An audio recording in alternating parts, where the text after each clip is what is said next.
بسم اللہ الرحمن الرحیم۔ السلام علیکم ورحمۃ اللہ وبرکاتہ۔ حضرت حسن بصری رحمۃ اللہ علیہ کا زمانہ ہے۔ آپ کی ایک شاگرد جو باقاعدہ آپ کا درس سننے آتی تھی، نہایت عبادت گزار تھی۔ اس بیچاری کا جوانی میں خاوند چل بسا۔ اس نے دل میں سوچا، ایک بیٹا ہے، اگر میں دوسرا نکاح کر لوں گی تو مجھے دوسرا خاوند تو مل جائے گا، لیکن میرے بچے کی زندگی برباد ہو جائے گی۔ اب وہ بچہ جوان ہونے کے قریب ہے، یہی میرا سہارا ہے۔ لہٰذا اس عظیم ماں نے یہی سوچ کر اپنے جذبات کی قربانی دی۔ بیوہ عورت گھر میں بچے کا پورا خیال رکھتی، لیکن جب وہ بچہ گھر سے باہر نکل جاتا تو ماں سے نگرانی نہ ہو پاتی۔ اب اس بچے کے پاس مال کی کمی نہ تھی، اٹھتی ہوئی جوانی بھی تھی۔ یہ جوانی دیوانی مستانی ہو جاتی ہے، چنانچہ وہ بچہ بری صحبت میں گرفتار ہو گیا، شباب اور شراب کے کاموں میں مصروف ہو گیا۔ ماں برابر سمجھاتی، لیکن بچے پر کچھ اثر نہ ہوتا، چکنا گھڑا بن گیا۔ وہ اس کو حضرت حسن بصری رحمۃ اللہ علیہ کے پاس لے کر آتی۔ حضرت بھی اس کو کئی کئی گھنٹے سمجھاتے، لیکن اس بچے کا نیکی کی طرف رجحان ہی نہیں تھا۔ حضرت کے دل میں بھی یہ بات آئی کہ شاید اس کا دل پتھر بن گیا ہے، مہر لگ گئی ہے۔ بہرحال ماں تو ماں ہوتی ہے۔ ماں اسے پیار سے سمجھاتی رہی، میرے بیٹے نیک بن جاؤ، تمہاری زندگی اچھی ہو جائے گی۔ کئی سال برے کاموں میں لگ کر اس نے اپنی دولت کے ساتھ اپنی صحت بھی تباہ کر لی، اور اس کے جسم میں لا علاج بیماریاں پیدا ہو گئیں۔ معاملہ یہاں تک آ پہنچا کہ اٹھنے کی بھی سکت نہ رہی اور بستر پر پڑ گیا۔ اب اس کو آخرت کا سفر سامنے نظر آنے لگا۔ ماں نے پھر سمجھایا، بیٹا تو نے اپنی زندگی تو خراب کر لی، اب آخرت بنا لے اور توبہ کر لے۔ اللہ بڑا غفور الرحیم ہے، وہ تمہارے تمام گناہوں کو معاف کر دے گا۔ جب ماں نے سمجھایا، اس کے دل پر کچھ اثر ہوا۔ کہنے لگا، ماں میں کیسے توبہ کروں، میں نے بہت بڑے بڑے گناہ کیے ہیں۔ ماں نے کہا، بیٹا حضرت سے پوچھ لیتے ہیں۔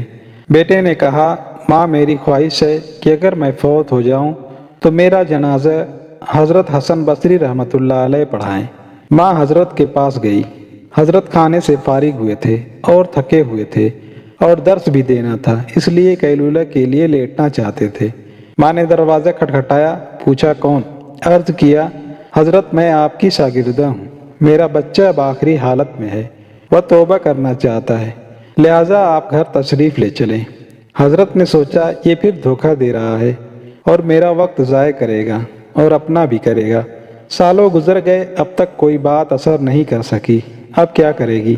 کہنے لگے، میں اپنا وقت ضائع کیوں کروں، میں نہیں آتا۔ ماں نے کہا، حضرت اس نے تو یہ بھی کہا کہ اگر میرا انتقال ہو جائے تو میرا جنازہ حضرت حسن بصری پڑھائیں۔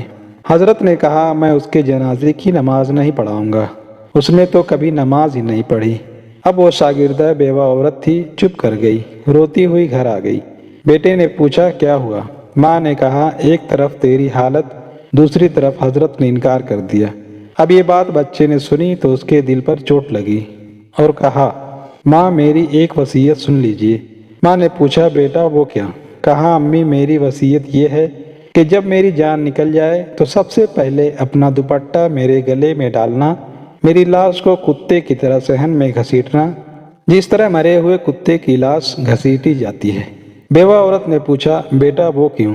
کہا، امی اس لیے کہ دنیا والوں کو پتہ چل جائے کہ جو اپنے رب کا نافرمان اور ماں باپ کا نافرمان ہوتا ہے، اس کا انجام یہ ہوا کرتا ہے۔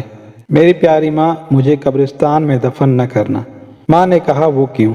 کہا، ماں مجھے اسی صحن میں دفن کر دینا، ایسا نہ ہو کہ میرے گناہوں کی وجہ سے قبرستان کے مردوں کو تکلیف پہنچے۔ جس وقت نوجوان نے ٹوٹے دل سے عاجزی کی یہ بات کہی تو پروردگار کو اس کی یہ بات اچھی لگی، روح قبض ہو گئی۔ ابھی روح نکلی ہی تھی، ماں آنکھیں بند کر رہی تھی تو دروازے پر دستک ہوئی۔ پوچھا، کون؟